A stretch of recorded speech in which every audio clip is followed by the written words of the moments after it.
Exporting Google Earth mesh data with OpenEarth Studio is fast and straightforward.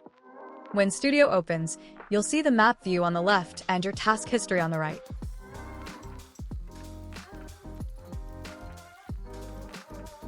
To find a location, click the search icon in the top right. Enter a place name, hit enter, and select a result from the list.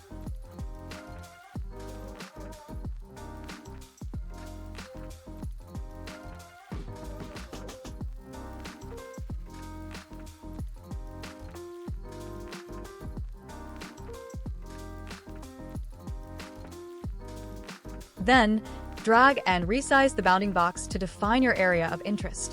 Click Search to analyze the region. You'll see exactly how many tiles are available in just seconds.